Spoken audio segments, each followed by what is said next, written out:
Bien. Lo que les decía, entonces, ¿qué es? Que vamos a compartir. Que esta Y de sombrero, entonces me incluye, por ejemplo, de vuelta, me voy al caso, dos variables nomás. Esta Y de sombrero dentro tiene metida x1 y x2. Y sombrero al cuadrado es como un cuadrado en binomio, en realidad no es del todo un binomio porque había una constante también, pero ¿qué tendría dentro? X1 y X2. ¿Y qué pasa cuando desarrollo un cuadrado de un binomio? Bueno, tendría X1 al cuadrado, X2 al cuadrado y X1 por X2, ¿no? Al cuadrado más 2 por AB más B al cuadrado. Entonces, en definitiva, esto es una forma de contener todo eso. Entonces, la esencia es exactamente lo mismo. La diferencia es que vamos a utilizar este artilugio para consumir menos grados de libertad. Y de vuelta, la mecánica igual que siempre. Regreso Y sobre las X, obtengo un sombrero, obtengo los U sombrero al cuadrado. Ahora aparte también voy a obtener mis Y sombrero e Y sombrero al cuadrado para esta segunda regresión. Y finalmente lo que hago es la regresión sobre los Y sombreros, ¿no? Y lo que voy a hacer es testear en lugar de todo ese conjunto de deltas, solamente si estos son igual a 0 o no. Y la regla de decisión es la misma. Si rechazo la hipótesis nula, encuentro evidencia de heteroslasticidad. Perdón, ¿Ok? estos errores al cuadrado los encontramos de la regresión de los i al cuadrado. O... No, de la primera, de la Ah, ok. común. Son los mismos de siempre. O sea, los tres tests son exactamente lo mismo. Lo único que voy a cambiar es las variables explicativas en la regresión, digamos, la auxiliar, en la segunda regresión. ¿Ok? Ok, perfecto. Bien, buenísimo. Entonces, cualquier duda igual váyanme frenando, por supuesto. Eh, entonces, hago mi regresión, me fijo si hay heterocedasticidad. Si encuentro que no hay heterocedasticidad, listo, ya está, ya sé cómo manejarme, homocedasticidad, todo lindo. Que eso es lo que, por ejemplo, Stata nos devuelve en forma estándar, ¿no? O sea, todo bajo homocedasticidad. Bueno, a ver, vayámonos ahora al caso donde yo encontré evidencia de heterocedasticidad, entonces tengo un problema ahí, ¿no? Eh, entonces, lo que usamos es, hay, entiendo yo, varias formas de estimar esto, pero acá utilizamos la propuesta por White, si no me falla la memoria, en 1980. En definitiva, lo que vamos a hacer es estimar de una forma alternativa los errores. ¿Ok? Si tenemos homocedasticidad, yo esto lo puedo estimar de esta manera. Si esto de acá, de hecho creo que esto tendría que estar a la -1, si no me falla la memoria. Si no, lo voy a tener que estimar de esta forma alternativa. Ah, no, perdón, esto está bien, porque acá lo que estoy estimando es el producto de esta matriz. Estos sombreros tendrían que ser bien, bien amplios, pero bueno, llegaron hasta donde llegaron. Por las dudas.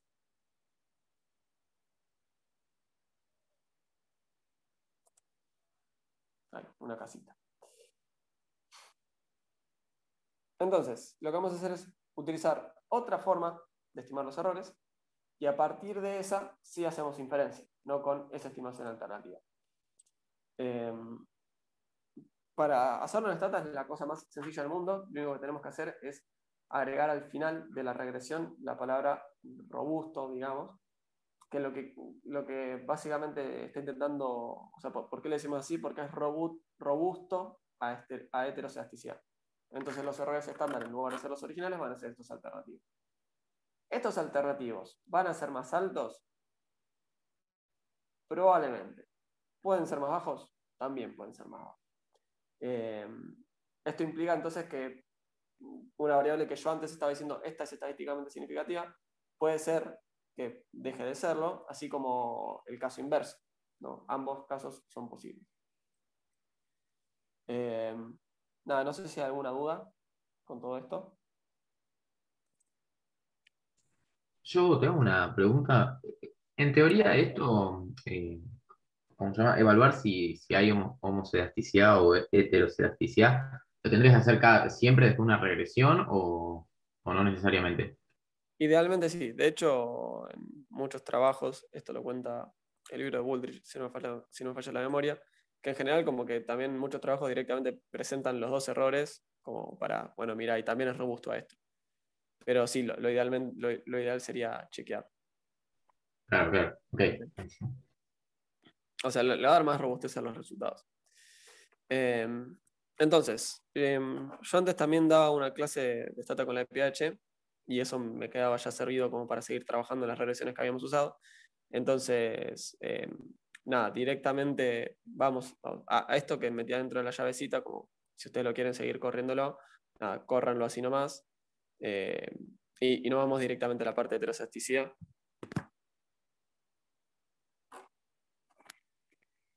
En definitiva, lo que vamos a hacer, les cuento rápidamente.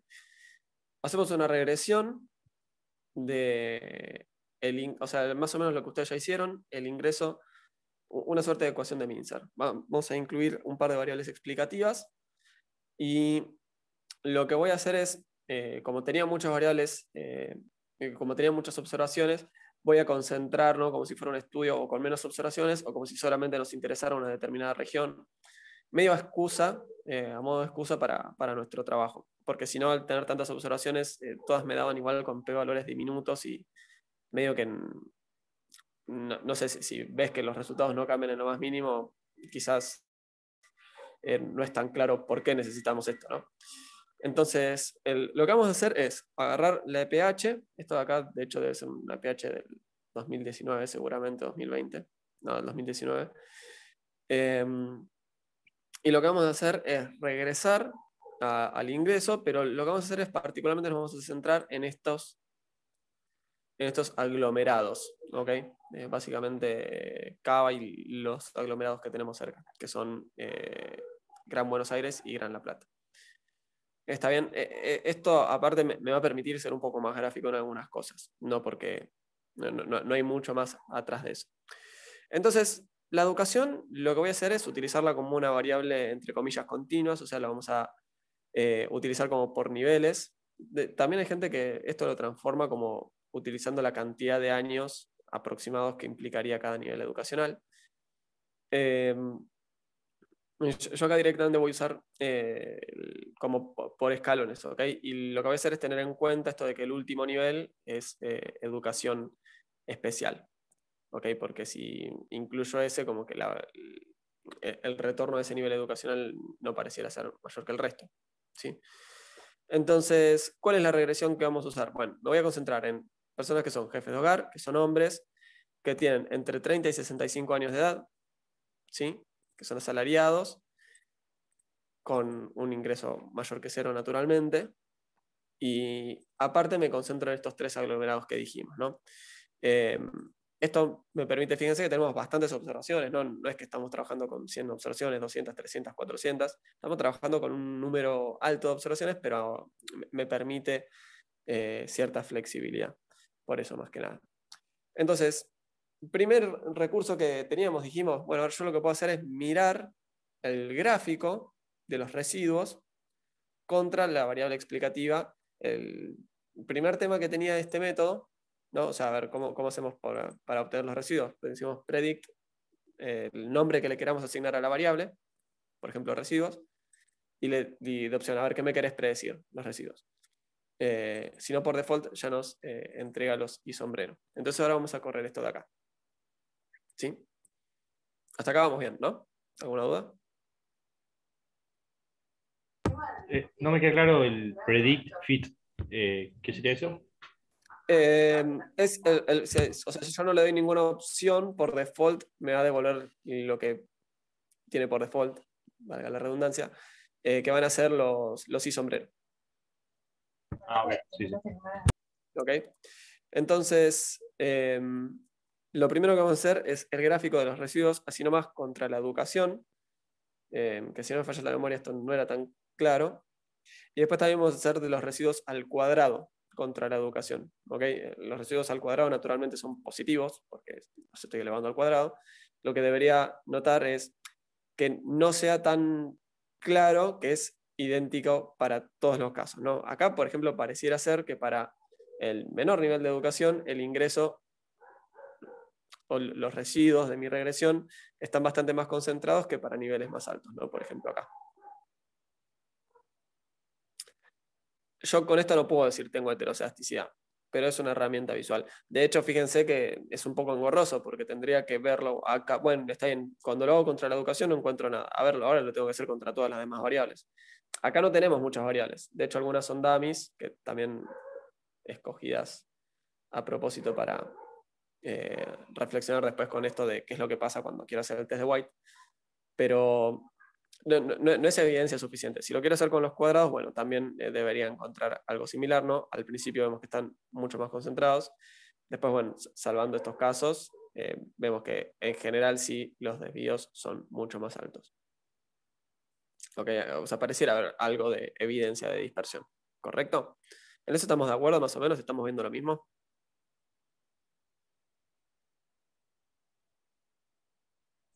Sí, sí. Sí, perfecto. Bien. Buenísimo. Entonces, evidencia a nivel gráfico, digamos, tenemos, de vuelta, no es un test, ¿no? Entonces, empecemos con el de Conker, ¿no? Y de vuelta, a ver, los tests en esencia son los mismos en todos los casos. Yo tengo que hacer la regresión original, obtener los residuos, elevarlos al cuadrado, regresarlos sobre algo, donde ese algo dependerá de cuál test es el que estoy haciendo. ¿Ok? Entonces, perdón, vengo acá. Quiero hacer el de Conker, ¿no? Entonces, ¿qué es lo primero que voy a hacer? Voy a obtener mis residuos. Si acá le generé el mismo nombre, creo que me va a tirar un error. Ok, en algún momento lo había borrado, parece. Lo que voy a hacer a continuación es elevarlos al cuadrado, ¿no? O sea, esta es mi regresión.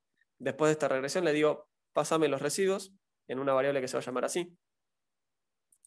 Siguiente paso, esa variable la quiero elevar al cuadrado, por lo que ya discutimos hace un rato. Entonces voy a generar una variable U2 que va a ser dicha variable elevada al cuadrado.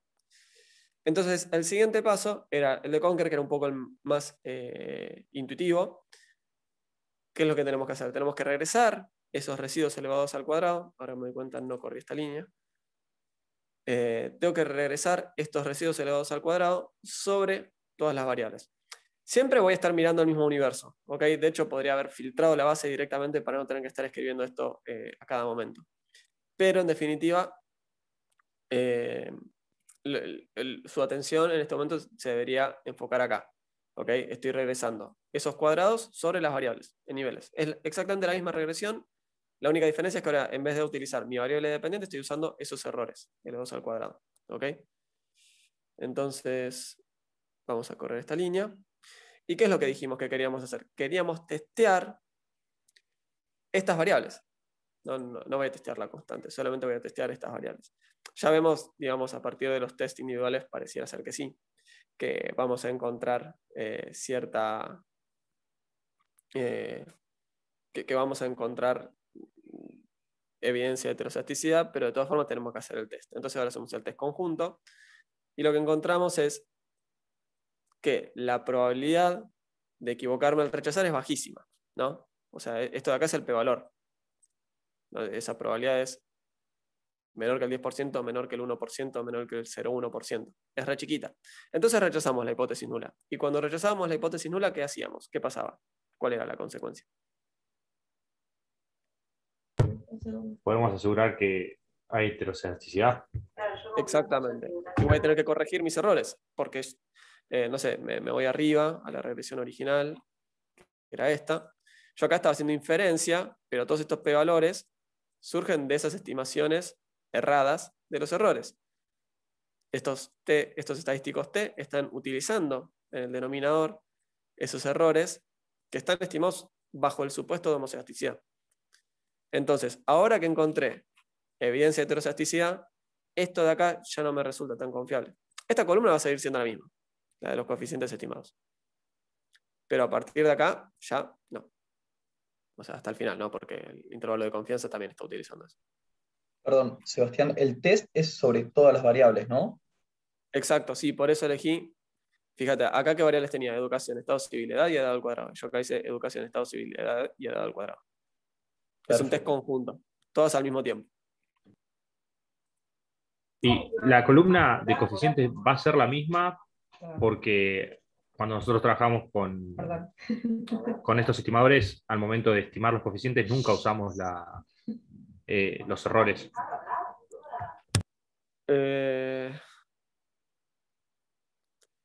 Perdón, me distraje con lo que estaban hablando de fondo. ¿Me lo puedes repetir?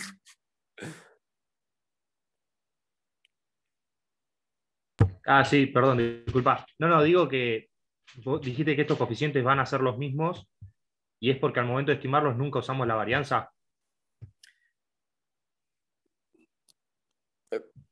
Con lo que vamos a hacer acá no cambian. Podemos elegir otro método de estimación. Pero cuando utilizamos mínimos cuadrados ordinarios para llegar a la expresión de beta sombrero, no utilizamos ese supuesto. Y por ende, o sea, el estimador de mínimos cuadrados ordinarios surgía de decir, che, quiero minimizar esta suma de errores al cuadrado. Ok, dale. Después las propiedades que eso puede cumplir serán otras. Y ese beta sombrero, por más que haya homocesticidad o no, va a seguir siendo igual, ¿no? Nosotros después lo que vamos a hacer es corregir los errores y estos beta sombreros, o sea, la realización de esto va a ser la misma porque el método es lo mismo. X transpuesta por X a la menos 1 por X transpuesta por Y. Después de realizado todo esto, si quieren discutimos un poco, hay otras formas o sea, hay como, en vez de estimarlo por mínimos cuadrados ordinarios, se puede estimar de otra manera. Y ahí sí cambiarían los beta sombreros. Pero igual es peligroso. Así que, nada, como que lo que hacemos acá es lo más tradicional, por decirlo de alguna manera. Al menos hasta donde tengo entendido.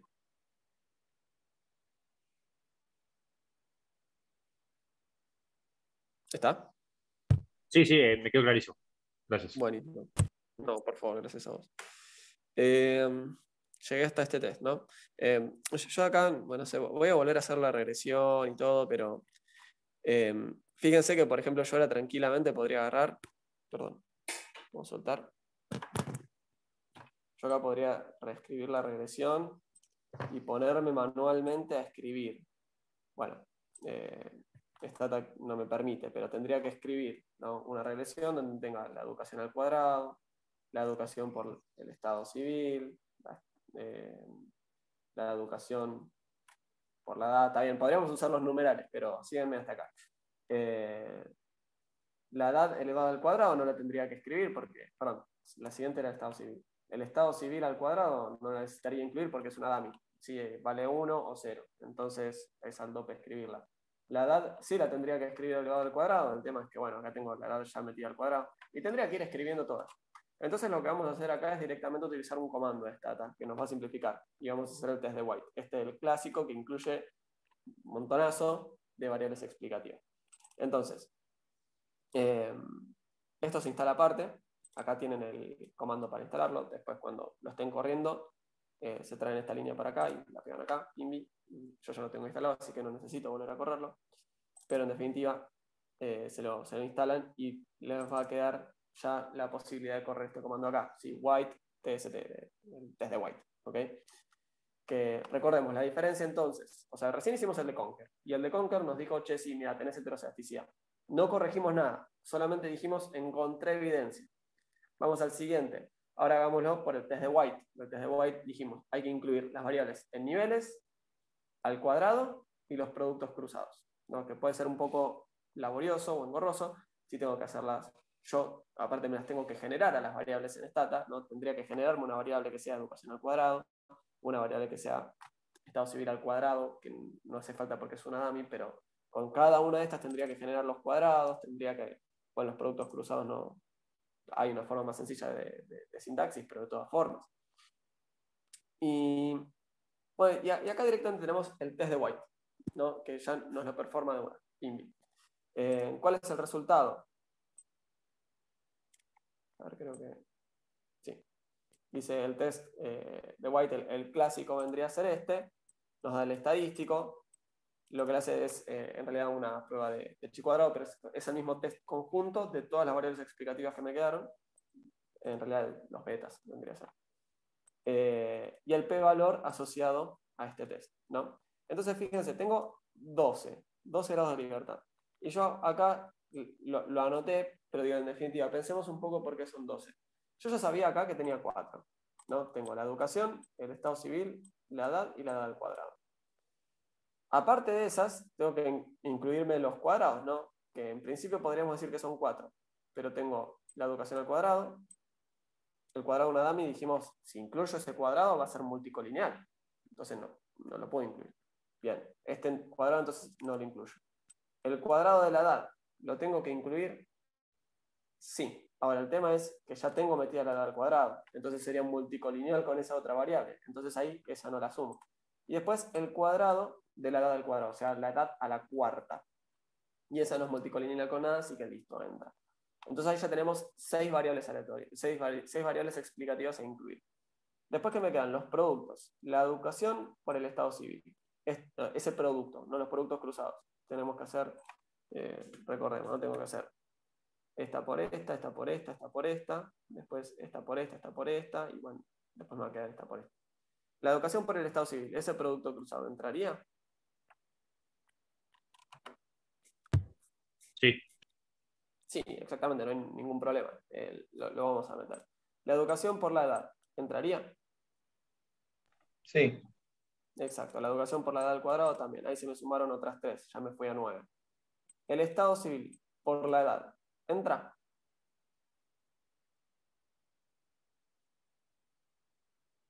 También, porque o sea, no hay ningún problema.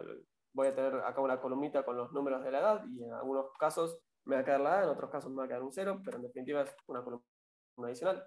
El estado civil por la edad al cuadrado, también, porque no hay ningún problema. O sea, no es que va a correlacionar con... Bueno, puede estar correlacionado, perdón, pero no va a haber multicolinealidad perfecta cuando lo compare contra otra. Y después me queda la edad por la edad al cuadrado. Que eso también la incluyo, porque la edad por la edad al cuadrado es la edad al cubo. ¿Y yo qué tengo en el modelo? La edad al cuadrado y la edad a la cuarta. Nunca metí la edad al cubo, así que incluimos también esa. Por eso entonces voy a tener 12 grados de libertad. Sí, esto en vez de ser una dummy, hubiera sido, qué sé yo, no sé, el peso, algo que no me genere multicolinealidad. Y esta en vez de la edad al cuadrado, hubiera sido, no sé, ¿qué puede ser? La cantidad de, no sé, lo que sea, aquello, la edad a la décima. Total, esa no me va a generar ese problema. Ahí habría tenido muchas más variables, ¿no? Porque habría tenido estas 4, más los 4 cuadrados, más después esas 3, 2, 1, que son 6, ¿no? Entonces se me habría ido algo así como 20, una cosa así. Habría tenido muchas más variables explicativas en la segunda regresión. En definitiva, entonces, esto lo hizo automático, ni nos tuvimos que preocupar por estar escribiendo nosotros, ¿no? Generando las variables. Y el p-valor vemos que también nos da menor que el 1%, llegamos a la misma conclusión, también encontramos evidencia de heterocedasticidad, con lo cual, de vuelta, lo mismo, no le creo a esta parte, ¿sí? De acá para allá no le creo. perdón, Sebastián, una consulta. Previo a hacer el white test, el comando, hay que correr una regresión como para saber qué variables te va a tomar el white test, ¿correcto? Sí, sí. Siempre te toma las variables de la regresión de arriba. De la última regresión, sí. Perfecto. Y el test de White, el especial, ¿no? Que decíamos, que tiene esta ventaja de que no me insume tantos grados de libertad. Lo que va a hacer es utilizar simplemente como variables dependientes y sombrero, ¿no? Que de hecho, no sé, programarlo no es tan difícil, ¿no? O sea, podríamos escribir acá predict y, y ahí voy a sacar el sombrero, después voy a generarme una y al cuadrado, que va a ser esa y al cuadrado, y después voy a hacer la regresión de los errores elevados al cuadrado, ¿no? En un espíritu similar al que hicimos acá arriba. No, voy a utilizar esa serie y voy a hacer esta regresión. Y hago yo el test conjunto. Pero en definitiva, fíjense de vuelta también, ¿no? Con simplemente 2 palabras esto ya se automatiza. De vuelta, llego a lo mismo. No, ahora solamente tengo 2 grados de libertad porque solamente estoy utilizando 2 variables para esta regresión auxiliar, y sombrero y su cuadrado, así que son solo 2. Y lo que tenemos es que el p-valor, entonces ahora nos da inclusive más chico que antes, pero de vuelta, o sea, esto de acá quiere decir por 10 a la menos 5, ¿no? Entonces 0,000027. Entonces, estamos efectivamente encontrando de vuelta, ¿no? Lo mismo que ya dijimos antes, encuentro evidencia de heterocedasticidad. ¿Sí? Que era un poco algo que habíamos anticipado, ¿no? Dijimos, bueno, a ver, son todos test para lo mismo, lo lógico es que den todos lo mismo. Y dijimos, sobre el final del repaso, que había una forma, o sea, a ver, también dijimos que había una forma de estimar todo distinto, pero también podemos estimar los errores de una forma alternativa, ¿no? Entonces, ¿cómo hago yo para estimar? Bueno, lo que yo puedo hacer es agregar acá al final la palabra robusto, ¿ok?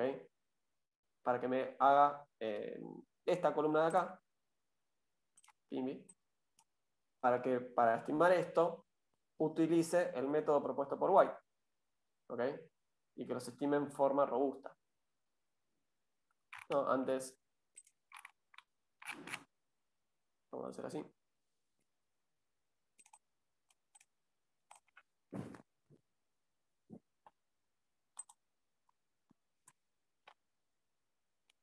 Fíjense, ¿no? Esta columna no me cambió. 1504.164, 1504.164. Lo único que estoy haciendo yo acá, o sea, los beta sombrero los sigo estimando con x traspuesta por x a la menos 1 por x traspuesta por y. Lo mismo. Lo que estoy haciendo ahora es estimar distinta esta columna de acá. ¿No? Y fíjense que ahí es donde están cambiando los valores. Los errores estándar los estimo de otra manera ahora. Entonces este error estándar originalmente me da 0,012, ahora me está dando 0,011, 0,037, 0,038, ¿no? Son diferencias un poco sutiles, pero en definitiva me puede cambiar me puede cambiar los resultados en términos de inferencia. Ok. Nada, y acá yo les dejo una tablita como para que, por si eventualmente en algún trabajo les piden que hagan esto. Nada, a ver, el coeficiente es exactamente el mismo, quizás tendría que haber reportado en lugar los errores estándar, pero en definitiva lo que quiero decir es, está bueno para que les quede ya en su mini biblioteca, si alguna vez tienen que, no sé, por ejemplo, presentar resultados utilizando distintas regresiones, distintas variables de control, lo que sea, que bueno, ya les quede. En definitiva, acá lo que vemos es que no me cambió nada utilizar las estimaciones robustas. ¿Ok? No me afecta, no tengo ningún problema. Tuvo un ligero cambio únicamente acá, ¿no? O sea, un cambio significativo, perdón, acá arriba, ¿no? Que antes el p-valor me estaba dando 7% aproximadamente, después me pasó a dar 6%. Eso no implica que esto siempre sea así, tranquilamente puede ser que los resultados cambien y que lo hagan significativamente. ¿Ok? Nada, los escucho, si hay alguna duda, algo que quieran ver. Hola, sí, yo tengo una pregunta. Entonces, si usamos los errores robustos, ¿ya no hay heterocedasticidad? ¿O sigue habiendo? No, la heterocedasticidad sigue estando, está muy bien la pregunta, la heterocedasticidad sigue estando. El tema es que yo necesitaba homocedasticidad, o sea, utilicé el supuesto de homocedasticidad al elegir cómo estimar la varianza de los estimadores. Ahora, la vida se sigue comportando como se comporta. La heterocedasticidad sigue existiendo. Si yo, después de que hice robos, le hago el test de White a los errores, bueno, van a seguir siendo lo mismo. Porque está todo estimado de la misma manera, ¿no? Digo, pensemos en el caso de regresión simple. Si los betas están estimados de la misma manera,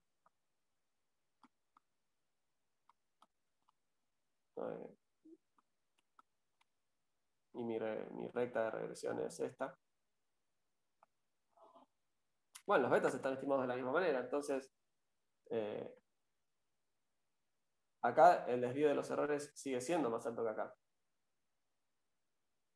¿No? La heterocedasticidad no se desvanece por esto. Lo que sí estamos haciendo es utilizar un estimador para los errores que es robusto a heterocedasticidad. Ok, gracias. No, por favor.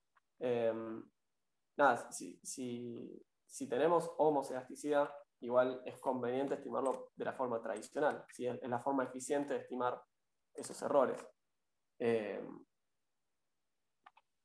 O sea, por eso también digo, porque si no, siempre usaríamos los estimadores robustos y cuál es la gracia de utilizar ese supuesto, ¿no? Entonces, bueno, justamente tenemos esa ventaja en ese caso. Y por eso bueno, de hecho, Bullrich, en algún libro, creo que era en el introductorio, también como que, o sea, lo señalaba un poco en forma crítica, como diciendo, bueno, igualmente lo tendrías que explicar.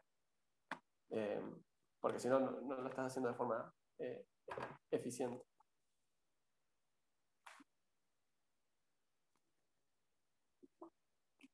Bueno, no vamos a replicar un paper, pero sí vamos a replicar los resultados que tiene Woodrich en el libro. Lo lamento si venían a buscar replicación de paper. La buena noticia es que yo, en la primera clase que tuvieron conmigo, como para no enroscarlos con nada, les enseñé a tipo traerse bases de datos de Woodrich directamente, y que era con un paquete, ¿no? Que lo que terminamos haciendo era utilizar este comando, que era bcuse, que teníamos que decir el nombre de la base de datos a utilizar. Y que si yo no doy esta clase, como que es lo más inútil del mundo, porque en realidad solamente lo usaron una vez en la vida. Pero también, bueno, o sea, igual en realidad no está mal, porque ahí también veíamos cómo importarnos, o sea, cómo hacer ese install, ¿no? Y todo. Pero en definitiva, le vamos a dar utilización a eso y nos vamos a traer una base de datos del Woodrich, ¿okay? Que aparece en un paper, que lo tienen subido acá en el Drive. Este acá debería ser. Que, bueno, el paper igual medio que va por otro lado, pero vamos un poco a explotar la base de datos y a utilizar algunas intuiciones, ¿no? Yo lo elegí también porque me pareció capaz que les podía divertir un poco a ustedes. Básicamente lo que vamos a estar viendo es una regresión relacionada con crímenes, ¿sí? Vamos a incluir distintas variables explicativas para explicar, ahí estamos, para explicar los arrestos o el tiempo en cárcel. Ahora lo discutimos mejor. Nada, tú también lo tienen subido al Drive, por supuesto. Si quieren, córranse esto porque no traía las etiquetas, así ya nos queda un poco más claro qué es lo que contiene la base de datos. Entonces, son datos para individuos de hace varios años, una base de datos bastante vieja, donde lo que tenemos es el número de arrestos para determinado año, ¿no? A estos podemos no prestarle demasiada atención. Una probabilidad que no la vamos a discutir demasiado, pero, o sea, la probabilidad de ser convicto. Después tenemos el tiempo promedio que duró la sentencia en prisión, el tiempo total que se pasó en prisión desde los 18 años, es esto. El tiempo durante el 86, los trimestres que implicó esto, el ingreso del año 86, el tiempo que se pasa en el desempleo, unas dummies para características individuales, una dummy adicional para si nació en un año que creo que ahora para la clase de hoy no lo vamos a usar, y después, bueno, un par de cuadrados. ¿Ok?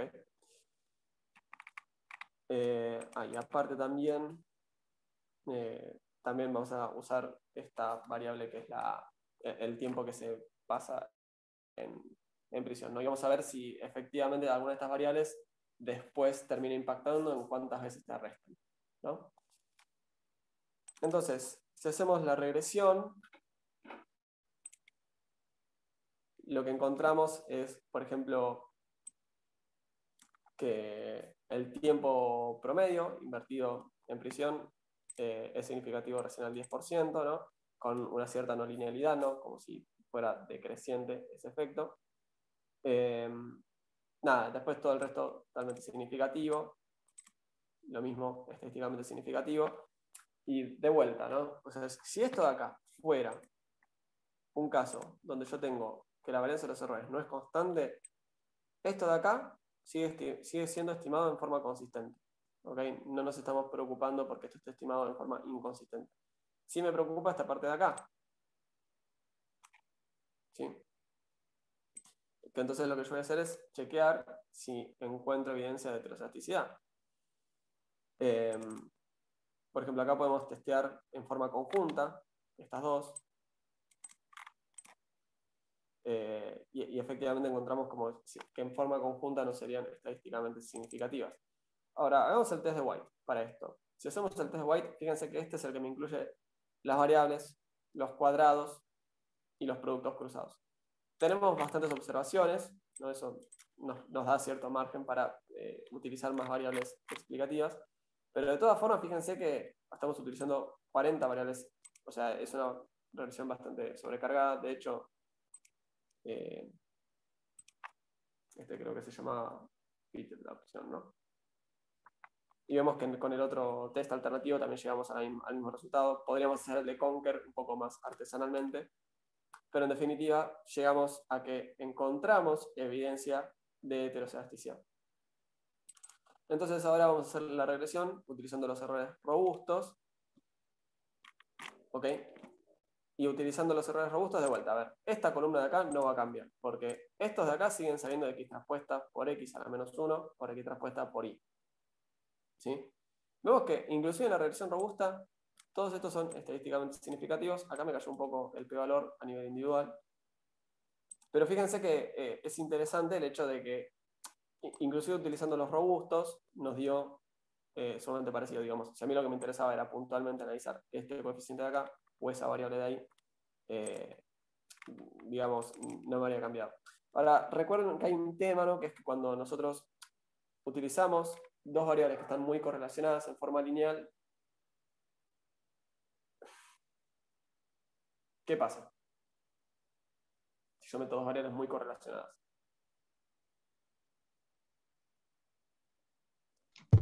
Afectan la varianza. Eso.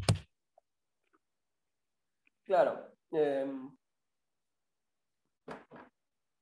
Hay una forma intuitiva de pensarlo que es, tengo estas dos variables. Y siempre que esta se mueve, esta también se mueve, y siempre que esta se mueve, esta también se mueve. Entonces es un poco difícil darnos cuenta de, bueno, a ver, se movieron las dos. Y ahora, mi variable dependiente se movió porque se movió esta o porque se movió esta. Después caen, pero caen las dos. Mi variable dependiente se movió porque se movió esta o porque se movió esta. Y así, ¿no? Si se vienen moviendo todas muy parecido todo el tiempo, es muy difícil distinguirlas, ¿no? Como pensándolo más intuitivamente más que matemáticamente. Entonces, si yo tengo dos variables que están correlacionadas de forma elevada, es bastante probable que a nivel individual no nos den estadísticamente significativas, ¿no? Y bueno, y de hecho cuando uno incluye una variable y el cuadrado, están bastante correlacionadas, ¿no? Fíjense, acá nos da casi un 90% de correlación, que digo, no es tan novedoso, porque si uno lo piensa, lo que tenemos es esto.